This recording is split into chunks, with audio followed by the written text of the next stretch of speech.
All right, first of all, Merry Christmas to everyone. Merry Christmas to everyone. If you didn't do anything yet today, at least subscribe. If you're not subscribed, hit the notification bell, hit the like button. This video is going to be about Baby, BG, and Terrence Gangster Williams and the situation they having. I feel I have to weigh in on it. So sit back and, enjoy the ride, man. This is how we do it at the Mecca. All right.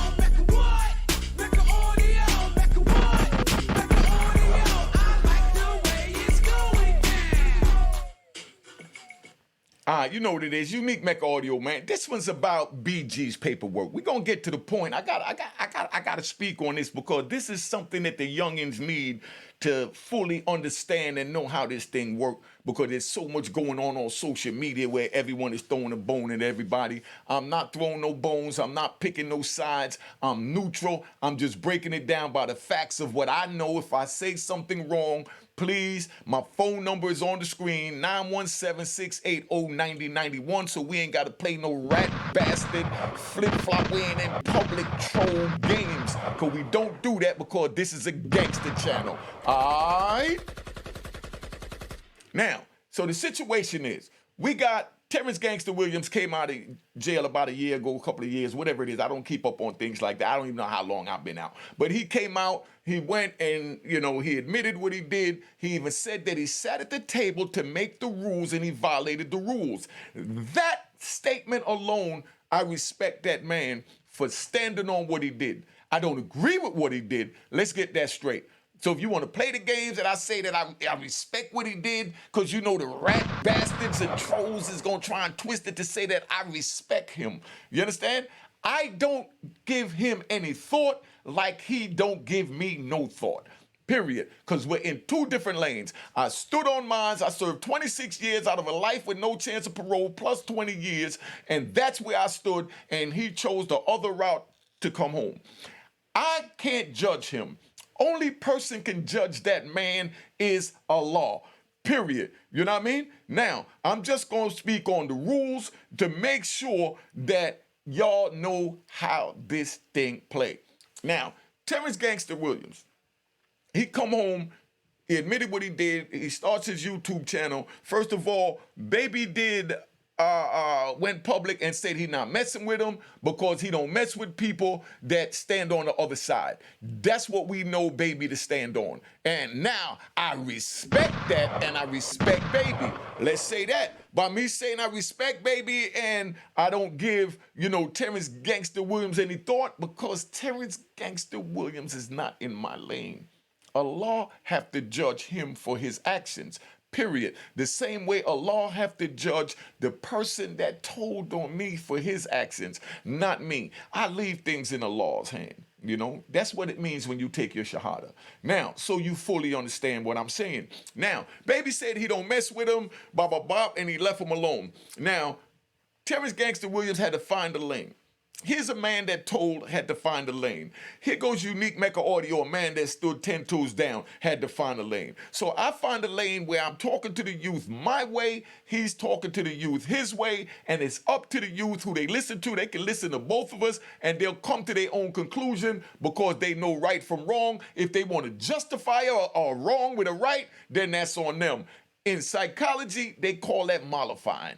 If they want to mollify their reasons for turning sour, that's the youth's problem. But if they want to keep it 100, I'm going to tell them, don't violate the law, don't break the law, don't come off the porch, and keep yourself in school to get an education or trade or whatever you need. Don't think you're going to do like Unique Mecca Audio did and, and run the streets and sell coke and do all this crap, and then now you're going to come back and, it don't work that way.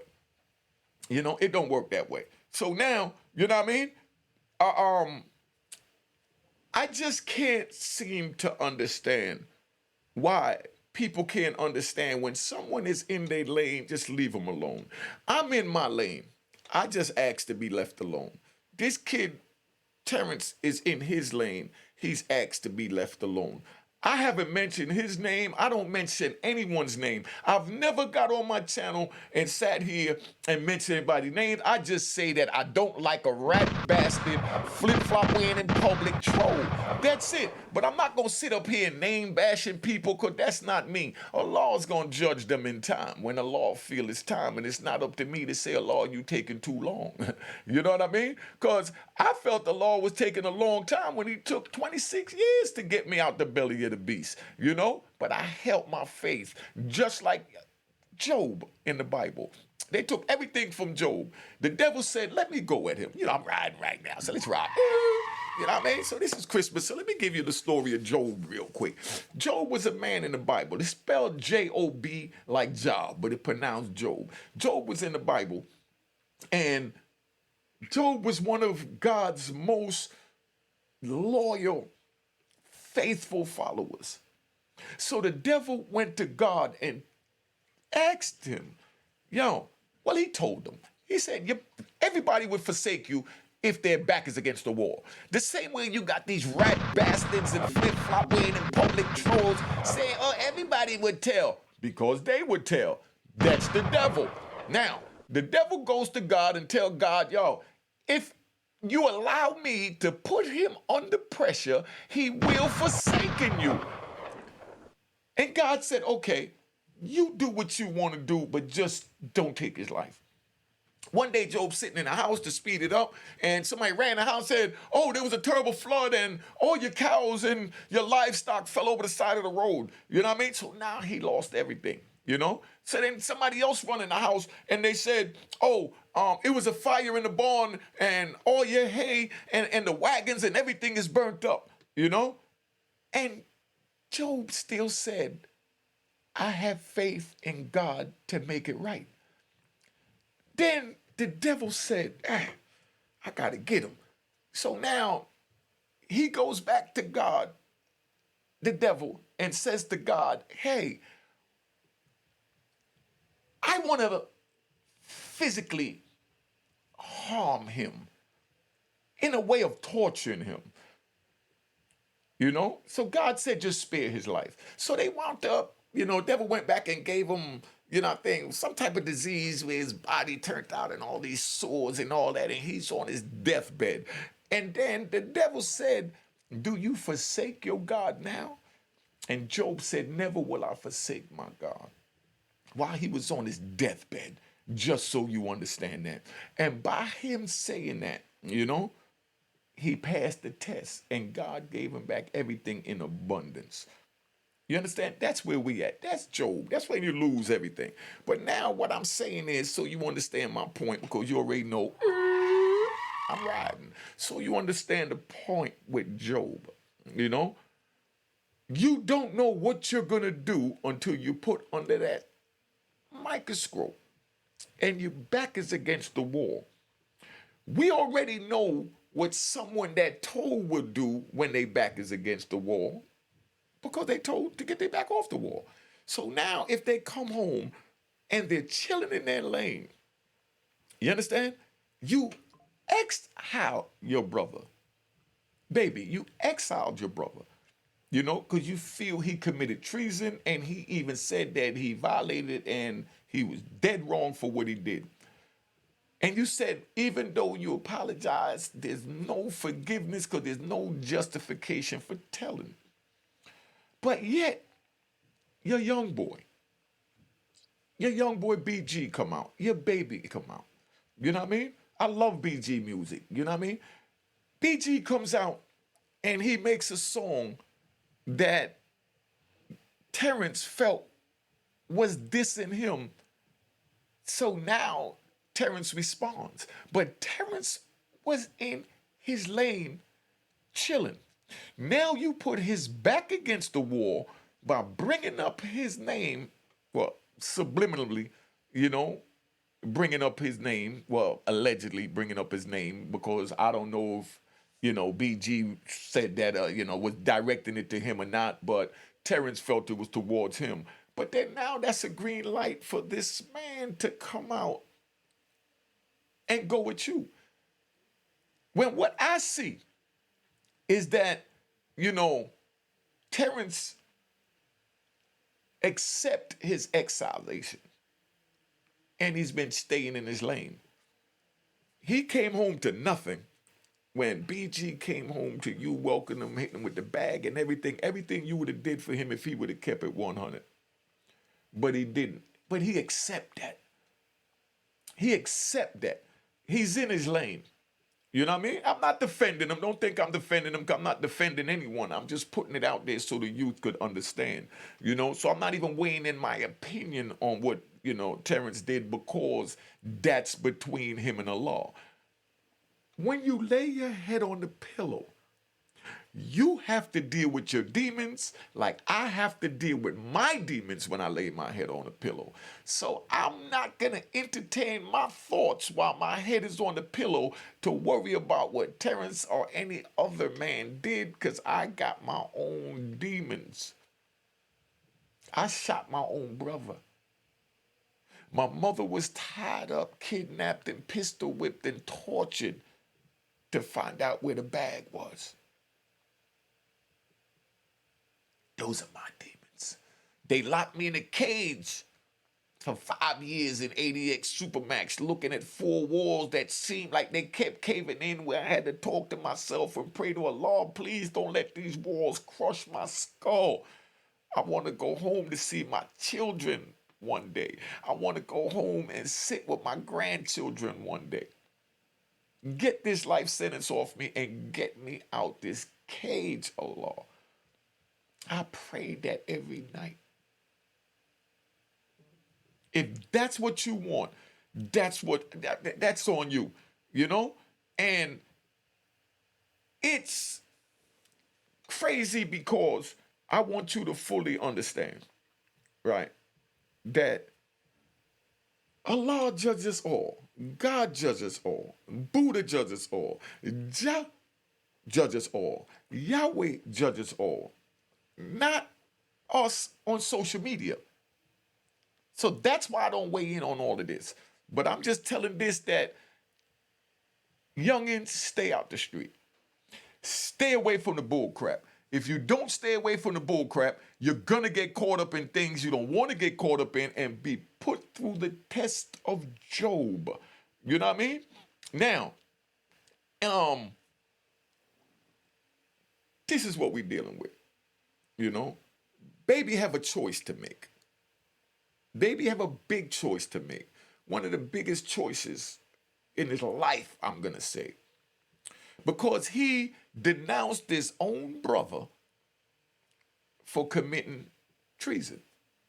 For going against the code that they sat at the table to create down there in Louisiana. And I give him a round of applause for sitting at the table creating that code. Give him a round of applause. Give him a round of applause. You know? Give him a round of applause. But, family, Baby, the man admitted he was wrong. Not taking his side, because I know you rat bastards run with everything. I'm just speaking facts from the heart. Baby, the man admitted that. You didn't give him a dime when he came home. Slim looked out for him. You said, I'm not messing with you because what you did, and I stand on that 100%, and I agree with that. Because that's like my co-defendant that told on me, or any one of my co-defendants that told on me, so nobody think it's directly at them. If anyone told on me, they can't come to me and ask me for $1. They can't come to me because they on fire and ask me to piss on them to put it out, much less spit on them to put it out. They know don't come to me. And when they accept that and they find their own lane, whether it's a plumber, electrician, or YouTuber, you know what I mean, a blogger, you know, you leave them be. Because they have to deal with the treason that they committed when they lay their head on the pillow at the end of the night. So if BG's alleged this that was on the record that set this off 5 days ago to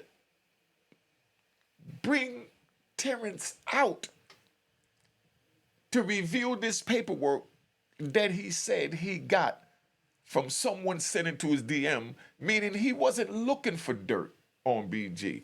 Like I said, I got to keep saying this because you know these rat bastards is over here. You know, not defending the man. I'm just speaking the facts on the situation so y'all understand.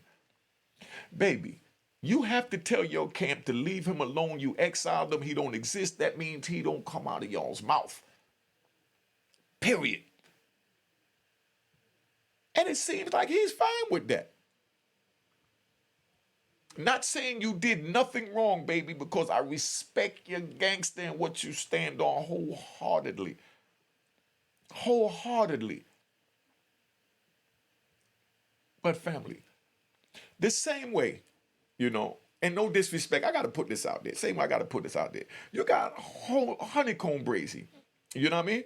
You got Honeycomb Brazy sat there and he comes home. Finesse 2 times didn't deal with him, you know. Now, he does his thing and he goes at Finesse, and I love Honeycomb Brazy because he took his time to break everything down, what the beef was about, so that we would understand what his beef is, that his beef is not that he's trying to shake down Finesse, you know, that he owe him nothing. Honeycomb was just saying that I was there for you when God put you in Job's shoes. And then when I was put in Job's shoes, you wasn't there for me. I gave you the lane to get on to make the millions. Now you make the millions and I'm in prison and I, Brazy, ask you, hey, you know, put one of my verses on your song to keep me relevant while I'm in here.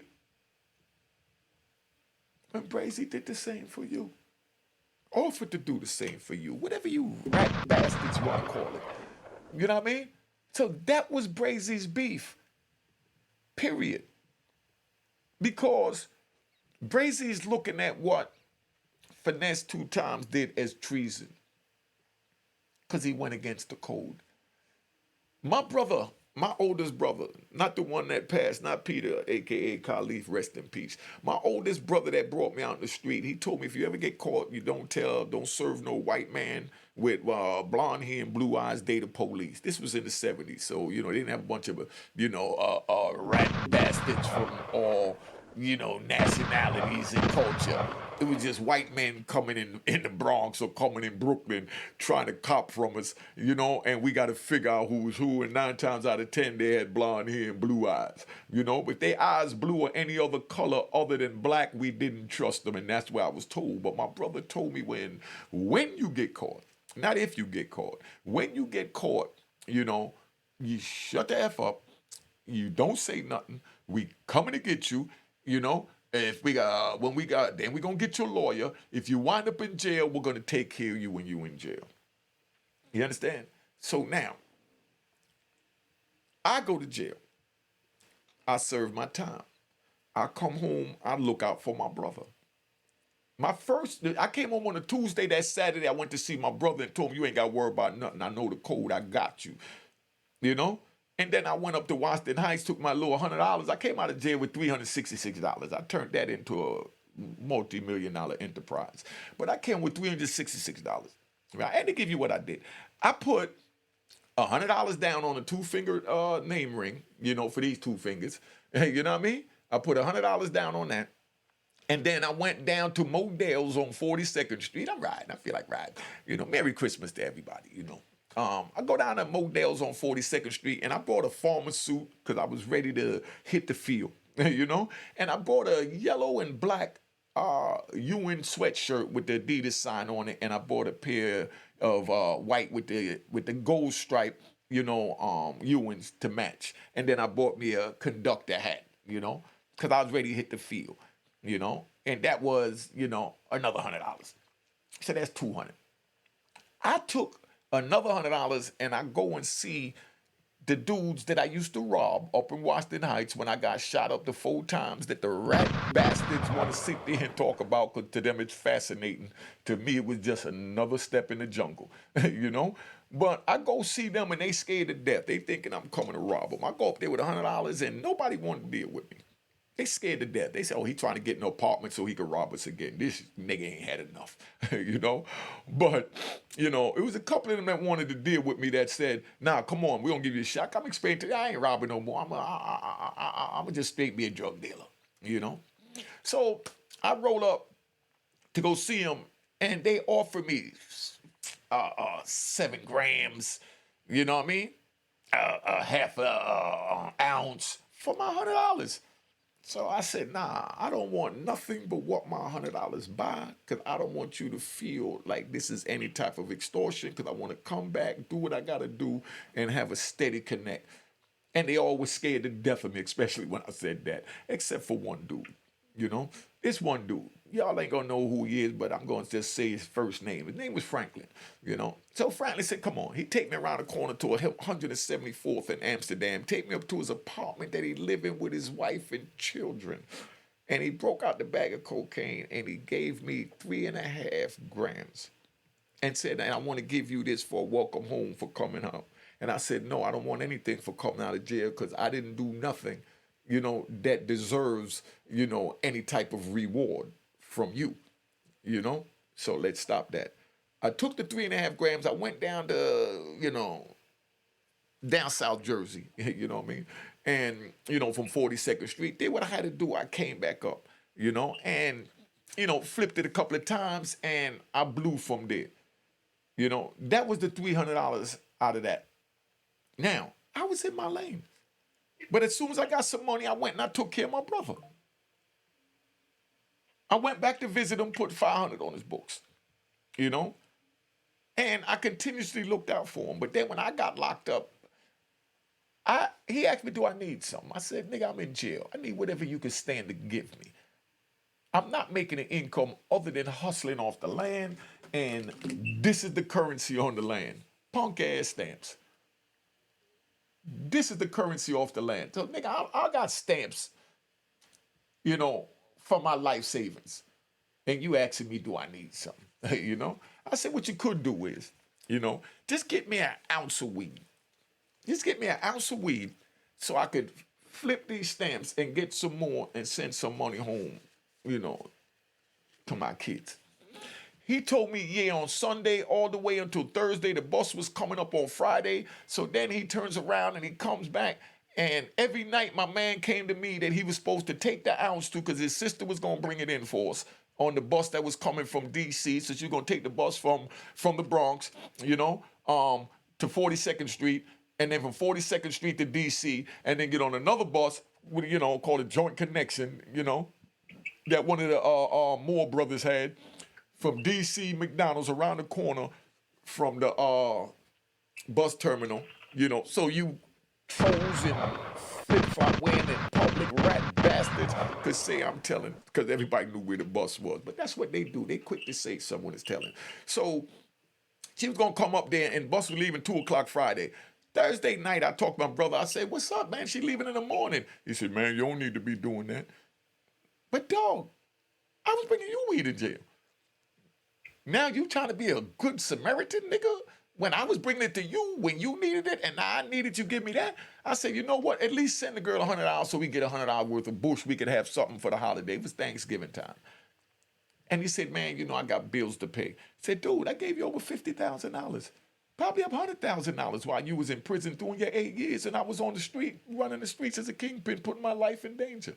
And now you telling me you got bills to pay and can't give me a punk-ass $100 that I could send you off my books now, but there was no way to send it to get it there fast enough. Because back then you had to fill out the little bubble, y'all in the penitentiary know, and submit that and wait 5 days for them to go through it, then cut the check, and another 5 days for the check to go out from Iowa. So I said, just send the girl $100. The nigga told me he didn't have it. That was in 2005. And here it is 2024. That's 2005, 15, 20, that's 19 years ago. And I'll say this, to this day, I still haven't spoken to that man. My own brother. I cut him off because he violated the code. That's why I understand where Baby is coming from. His brother violated the code, so he cut him off. My brother violated the very code that he sat at the round table and gave me that if we go to jail, we take care of each other. So how could I deal with this man? Even my mother can't make me talk to him. I talked to him once since I've been home. Because every time I used to hear his name, let me get off of that because y'all ain't ready for that. I might get a little emotional because I love my brother. You know what I mean? I love my brother. But he violated the code, so therefore I'm done with my brother. I call it I don't even have a brother anymore because he violated the code. So I know where baby's at. You know? But now, let's talk about BG in this gun situation. BG is in a car. He's driving. He got a pass in the front, pass in the back. Just to give y'all up to date what's going on. Pass in the front, pass in the back. We riding back to BG. It's Christmas, man. Let me enjoy myself and ride, man. All right. But matter of fact, we're going to get a rat bastards and flip-flop wearing in public trolls 3 seconds to tap out. All right. Take them gunshots with you on the way out. You know? So now, BG driving the car, dude in the passenger, dude in the back. Dude in the back, you know, passenger seat, one of the other people, they claimed the gun from the minute they got arrested. They get arrested, they go down to the police station. BG and his man said that it wasn't their gun because homie already told them in the car, yo, I'm going to claim it as mine, or I'm going to claim it because BG on the rise, you know, and we ain't trying to mess up his groove, so I'm going to go on a fall back the same way that happened with D-Rock and Biggie Smalls. See, this is history playing itself. Everything stays within a 360-degree cipher and nothing leaves it. It just attaches to different ones at different times when a law feel is best to put them through whatever trial and tribulation they go through. Y'all feeling that? I don't want to get too mathematical on y'all, you know. So now that's where we at. So now they go down to the station. The dude claims it from in the car, claims it at the station. They said it wasn't theirs. You know what I mean? Do y'all think that's ratting because he said that wasn't his? Put it in the comments. Because it's like everybody want to make everybody out to be a rat. And let me say this for the record. I'm not defending BG. I'm just giving y'all the scenarios.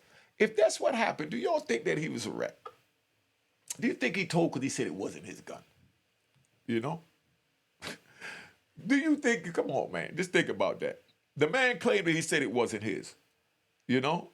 So me, myself, I don't buy that, you know? But then now, where it gets tricky at is because Terrence introduced paperwork from Pacer where BG said he would be willing to testify. So let me ask y'all this question. I'm not going to weigh in on this because you, my subscribers, you know, and my loyal people that want to know about what being a gangster is about. So hopefully we can deter them from going on the streets and trying to be a gangster. That's for you. Now, let me give you this jewel. We got BG paperwork on Pacer, a public website, that says that, hold up, man, this is just sad, that says that he will be willing to testify. Now, if dude said, right, if dude said, you know, if dude said that it's his gun from the door, you know what I mean? If dude said from the door it's his gun, that means it is no trial. That means there is no reason to testify. I mean, that's the way I know it to be. The case is closed that the dude said it's his gun. So now the question is, what was BG willing to testify to? It could not have been the gun charge because that young man claimed the gun.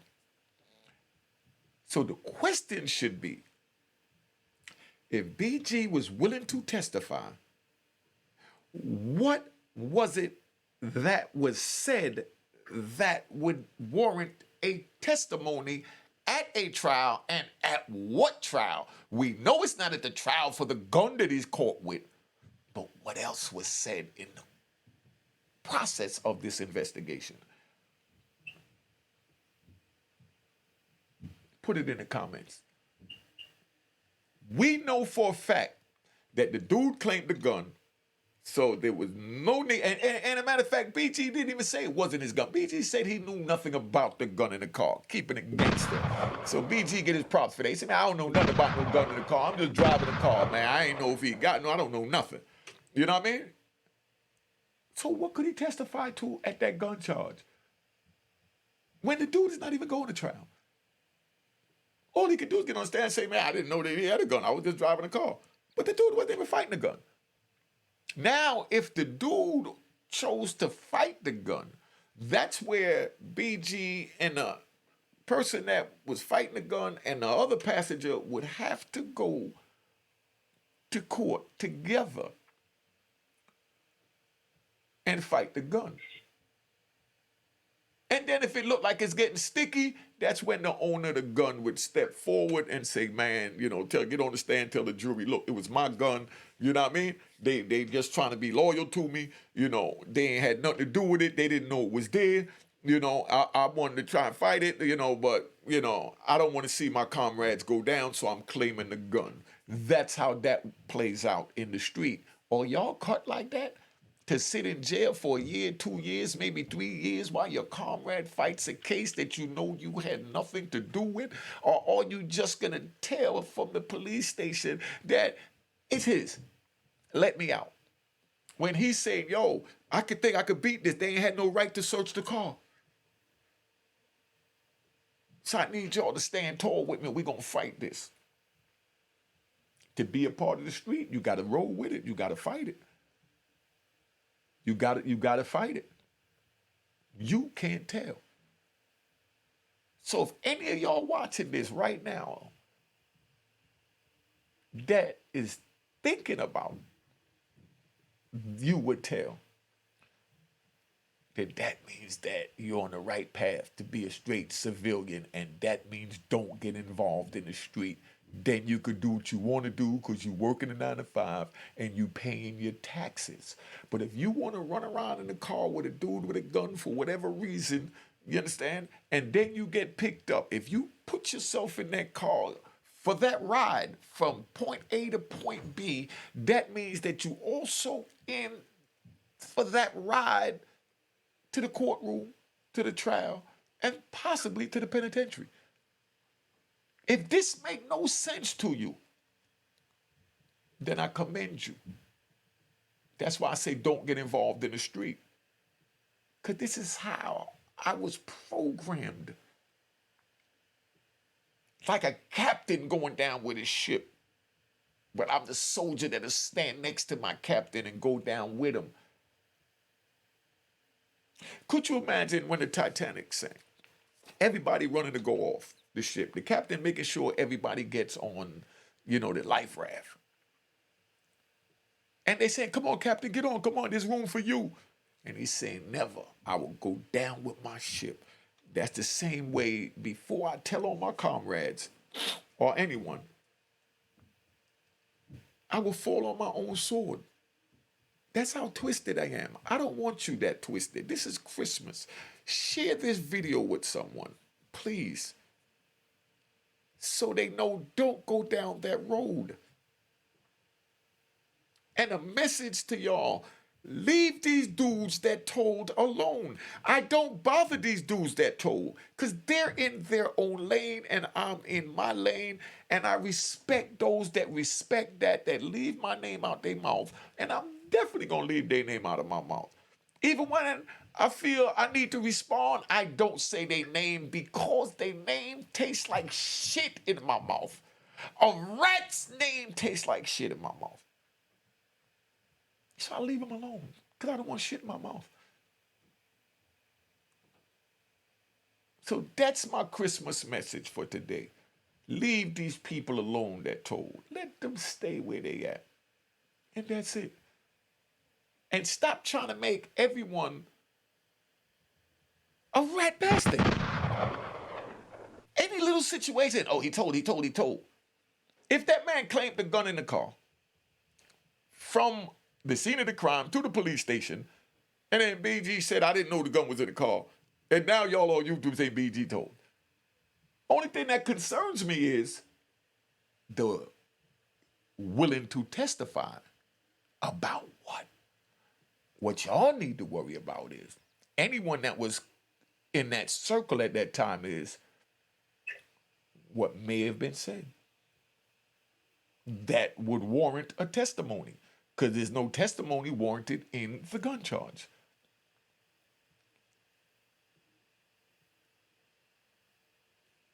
That's all I'm going to say. Not putting nothing on nobody, just giving it to the facts what it is. If you don't like the facts, then that means that you should not be mad at me, but be mad at yourself for putting yourself in that situation to be a part of these facts. Now, where we at? Let's do this. Make sure you cop the book of Raw in Harlem so you can see how I grew up, man. All right? Make sure you cop the book of Raw in Harlem. Make sure you like the video, subscribe to the video, hit the notification in the video, and make sure you share this video because our youth need to see it. And, you know, for you rappers, I got something for you. You rappers, contact me, and I got your own personal shirt so that you'll always remember what the rules are. You can call me at 917-680-9091 to cop your shirt for those that you feel need it or might need a reminder. All right, so let me tap out, man. Let's go. Cheers, cheers, toast the crime, toast the crime, the crime, the crime, the crime. What?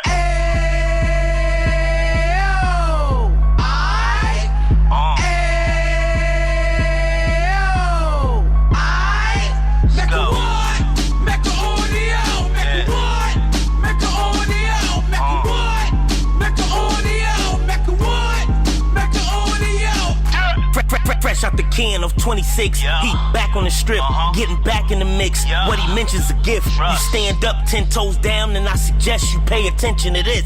Real. Take a little gully posse and put it in Harlem. He cut from the bottom, came up from the bottom. Drop the book, you should go and get it. The Instagram page and the YouTube, you could go and visit. Yeah. Then you could consider yourself LinkedIn. Sit front row and get Jews from a kingpin. How he went through it, so you ain't gotta go do it. To not pay attention would be stupid. Talking about a man that probably put your grandfather on. Probably the reason that him and your grams got along. A man that generated millions on the block, did his time, never squilling to the cops, make an audio.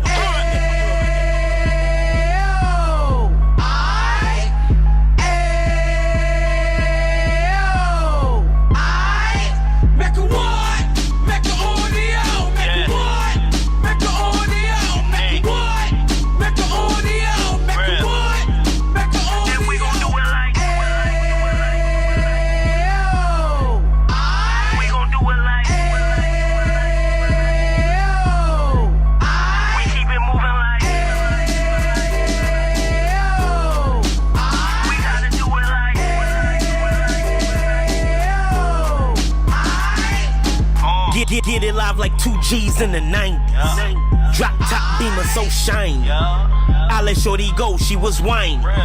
Treat her like my past, she behind me. Spend a couple bands on the Dapper Dan. You be back again, getting green like a Packers fan.